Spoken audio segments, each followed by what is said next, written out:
เมืองคำเกิดซึ่งเป็นที่ฮู้จักกันดีในนามหลักเศร้าแม่นเมืองหนึ่งที่สำคัญอยู่ในแขวงบริคำไซสปป.ลาวเมืองคำเกิดหลักเศร้าแม่นขึ้นกับแขวงบริคำไซซึ่งตั้งอยู่ระหว่างภาคกลางของประเทศลาวจุดเด่นของเมืองหลักเศร้าคำเกิดแม่นประตูสู่เวียดนามเมืองคำเกิดหลักเศร้าตั้งอยู่ใกล้กับด่านชายแดนนอมพร้าวลาวเวียดนามซึ่งเป็นเส้นทางสำคัญในการเชื่อมต่อระหว่างประเทศลาวแขวงบริคำไซกับประเทศเวียดนามแขวงหาติง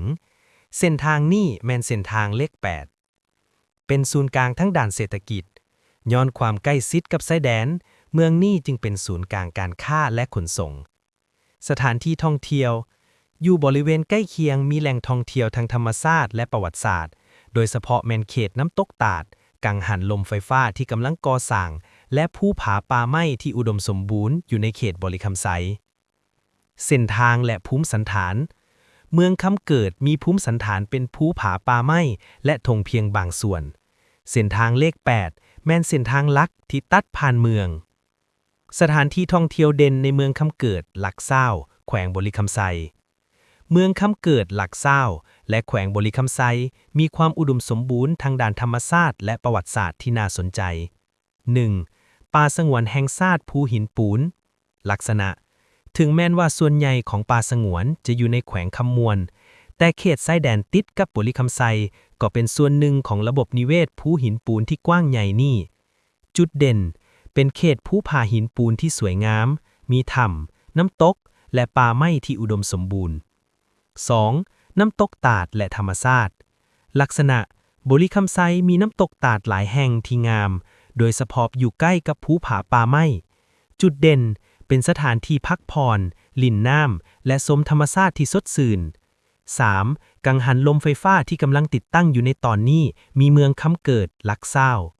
หมายเหตุท่านสามารถสอบถามข้อมูลเพิ่มเติมเกี่ยวกับสื่อน้ำตกตาดเฉพาะเจาะจงอยู่เมืองคำเกิดได้จากชาวบ้านหรือห้องการท่องเที่ยวในท้องถิ่น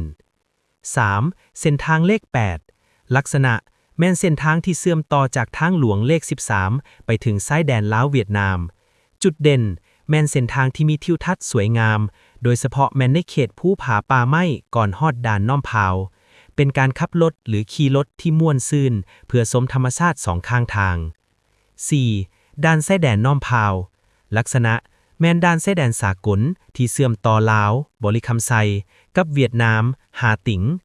จุดเด่นถึงแม้นว่าจะบ่แม่นสถานที่ท่องเที่ยวโดยตรงแต่ก็เป็นจุดสำคัญที่แสดงถึงความสำคัญทั้งเศรษฐกิจและการค้าขายของประชาชนเขตเมืองหลักเศร้าเมืองคำเกิดหลักเศร้าแม้นเป็นดินแดนที่มีความหลากหลายทางด้านชนเผ่าสูง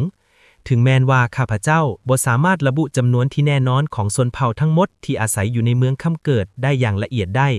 แต่เมืองนี้ประกอบมีชนเผ่าหลักๆดังนี้ชนเผ่าลาวลุ่มแม่นกลุ่มชนเผ่าหลักที่อาศัยอยู่ทั่วไปตามทงเพียงรวมทั้งในเขตใจกลางเมืองคำเกิดหลักเศร้า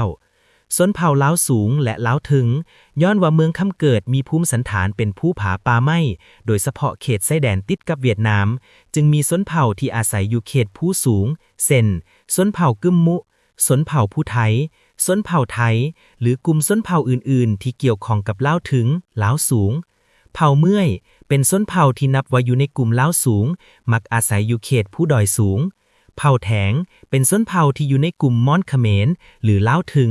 ซึ่งสามารถพบเห็นได้ในเขตภูเพียงหรือเขตที่เป็นเนินสูงชนเผ่าไทแมนอาจจะแมนชนเผ่าหนึ่งในตระกูลใต้ซึ่งมีการแตกต่างกันทางด้านภาษาและวัฒนธรรมจากลาวการมีอยู่ของชนเผ่าเหล่านี้แสดงให้เห็นว่าเมืองคำเกิดหลักเศร้าแม่นเป็นจุดเสื่อมต่อและมีความหลากหลายของวัฒนธรรมผู้เพียงและผู้ดอย